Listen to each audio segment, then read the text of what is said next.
വിശ്വസിക്കുന്നു. അസ്സലാമലൈക്കും. സോ ഓണമൊക്കെ അടുത്തെത്താനായല്ലേ. സോ നമ്മൾ ഓണത്തിന്റെ കുറച്ചധികം റെസിപ്പീസ് ഇട്ടിട്ടുണ്ടായിരുന്നു. നിങ്ങളത് കണ്ടു ഇഷ്ടപ്പെട്ടു എന്ന് വിചാരിക്കുന്നു. കാണാത്തവര് വേഗം തന്നെ വന്ന് കണ്ടോളുക. പിന്നെ നമ്മുടെ ചാനൽ സബ്സ്ക്രൈബ് ചെയ്യാത്ത ആരെങ്കിലും ഉണ്ട് എന്നുണ്ടെങ്കിൽ ഇത് നിങ്ങൾക്കുള്ള ടൈമാണ്. വന്ന് സബ്സ്ക്രൈബ് ചെയ്യുക. അതുപോലെ തന്നെ ബെല്ലൈക്കൺ ക്ലിക്ക് ഓൾ ഓപ്ഷൻ കൂടെ സെലക്ട് ചെയ്ത് കൊടുക്കുക. സോ നമുക്ക് ഇന്നത്തെ റെസിപ്പി എന്താന്ന് നോക്കാം. ഇന്ന് ഞാനൊരു മോരുകറിയാണ് വെക്കുന്നത്. കപ്പങ്ങ ഇട്ടുണ്ടാക്കുന്ന മോരുകറി. അതൊരു കിടിലൻ മോരുകറിയാണ്. അപ്പൊ ഈ ഓണത്തിന് നിങ്ങൾ അതുപോലെ ഒന്ന് ഉണ്ടാക്കി നോക്കണം. എന്നിട്ട് ഇഷ്ടപ്പെട്ടെങ്കിൽ ലൈക്ക് ചെയ്യണം, ഷെയർ ചെയ്യണം, പിന്നെ കമന്റ്സ് ചെയ്യണം. സോ നമുക്ക് ഇനി അധികം ലേറ്റ് ആകണ്ട അല്ലേ, വീഡിയോയിലേക്ക് പോകാം.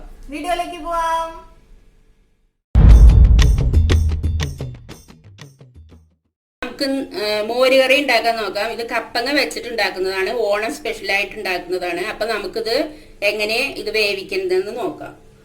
അതിനുവേണ്ടി ഞാൻ ഇത്രം കപ്പങ്ങയാണ് എടുത്തിരിക്കുന്നത്. കപ്പങ്ങ ഇതിങ്ങനെ പീസാക്കി അരിഞ്ഞെടുക്കുക. എന്നിട്ട് അതിലൊരു 2 പച്ചമുളക് ഇതേപോലെ അരിഞ്ഞിടണം.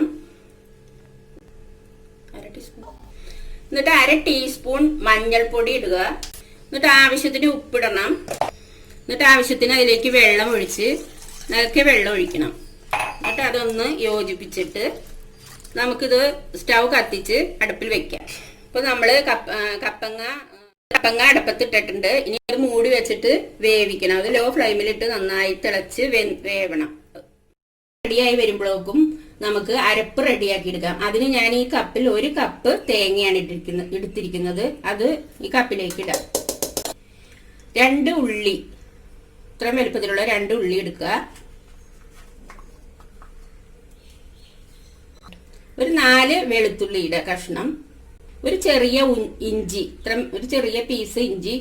ഇനി ഇത് അരയ്ക്കാനായിട്ട് നമ്മൾ വെള്ളമല്ല ഇതിൽ ചേർക്കുന്നത്. അപ്പൊ ഈ മോരുകറിക്ക് നിങ്ങൾ എടുക്കുമ്പോൾ നല്ല പുളിയുള്ള തൈര് എടുക്കണം. അപ്പൊ ഞാനിപ്പോ ഇത് അടിച്ചെടുക്കാൻ വേണ്ടിയിട്ട് തൈരാണ് ഇതിലേക്ക് ഒഴിക്കുന്നത്. നല്ല പുളിയുള്ള തൈരാണ്.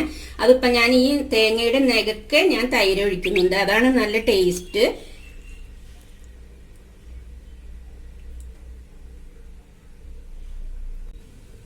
ഇനി ഇതിലേക്ക് ഒരു 1/4 ടീസ്പൂൺ ചെറിയ ജീരകം, നല്ല ജീരകം ഇട്ട് കൊടുക്കണം.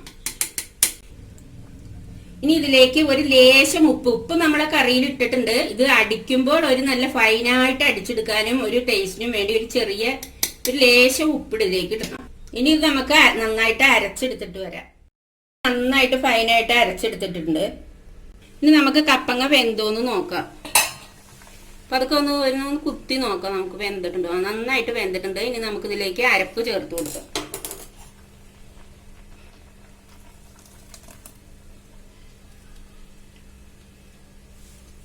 അപ്പൊ ഞാൻ ജാറിലേക്ക് ഒന്ന് കഴുകി എടുത്തിട്ടുണ്ട്. ഒരു ഇത്തിരി വെള്ളവും കൂടി ഒഴിച്ചിട്ട് ഒന്ന് കഴുകി എടുത്തിട്ടുണ്ട്. ഇനി നമുക്കൊന്ന് യോജിപ്പിച്ചു കൊടുക്കാം.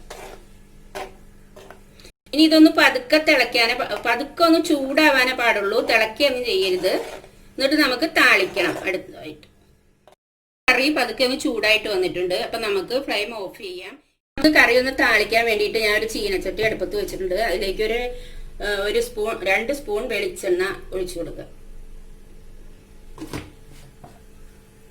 ഇപ്പൊ വെളിച്ചെണ്ണ നന്നായിട്ട് ചൂടായിട്ടുണ്ട്. അതിലേക്ക് 1/2 ടീസ്പൂൺ കടുക് ഇട്ട് കൊടുക്കാം. 1/2 ടീസ്പൂൺ ഉലുവ, 2 ഉണക്കമുളക് ചെറുതായിട്ട് 2ആയിട്ട് കഷ്ണിച്ചത്, 2 വേപ്പില.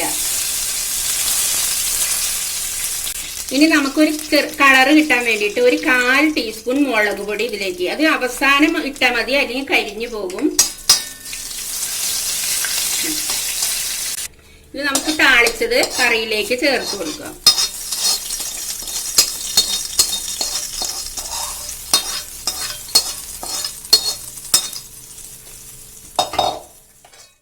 ഇപ്പൊ നമ്മുടെ മോരുകറി ഇപ്പൊ റെഡി ആയിട്ട് വന്നിട്ടുണ്ട്.